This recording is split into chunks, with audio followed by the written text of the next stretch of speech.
Steve Robbins here, and welcome to the Get It Done Guys quick and dirty tips to work less and do more. Today's topic is how to say no when you need to, especially to your boss, your friends, and sweeties. The quick and dirty tip is to listen deeply, acknowledge their position, and say no kindly. Josh from St. Augustine, Florida asked, is there any productivity system that works 100% of the time? Yes, Josh. Just say no. Too many yeses overcommit us. If you say yes to more than you can handle, you'll never, ever catch up. Period. It can't be done. Yet most of us have a very hard time saying no, especially to our boss. Miss my kid's soccer game because you screwed up the schedule again? Sure, boss. I'd love to. Why do we do this? If I'm going to be in a soul-destroying codependent relationship, why would I do it with my boss? I'd choose someone I love, like my snuggle bunny, to make me that miserable. But a better choice is learning to say yes to yourself. Protect your boundaries.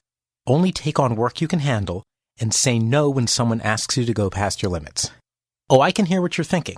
If I say no, I'll get fired. My family won't love me. Other kids won't play with me. I'll die alone in a gutter smelling of booze, missing several teeth. It could happen.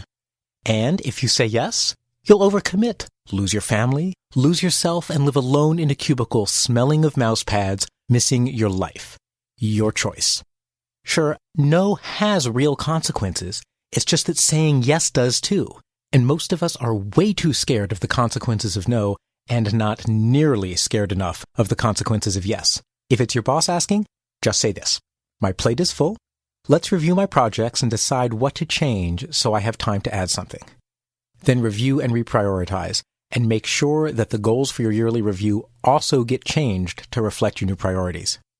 But if your boss won't listen to reason, or if it's your best friend asking you to host an edible power tools party, you just may need to say no. The best no's I've ever heard are from Byron Katie, the New York Times best-selling author of Loving What Is and I Need Your Love, Is That True? She graciously agreed to an interview where she will demonstrate an honest no. What was she going to say? No? Saying no doesn't mean you have to get angry, defensive, or unpleasant.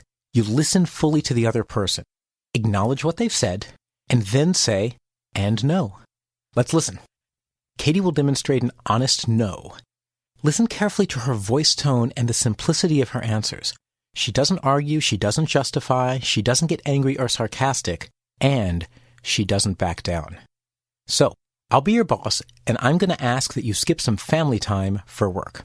Okay. Hi, Katie. I know it's 3 o'clock Friday afternoon, but I just remembered. I need the TPS report by Monday morning. Actually, I'm unable to. I can't. But I know there's another way. Why don't you call so-and-so? Oh, but Katie, I need you to do it. I hear that, and I'm unable to. Merry Christmas. Surely you can just do it tonight after dinner? Actually, I'm unable to. I can't. This is going to show up on your review. I hear that, and I think that's a very honest thing to do, because in reality, that's correct.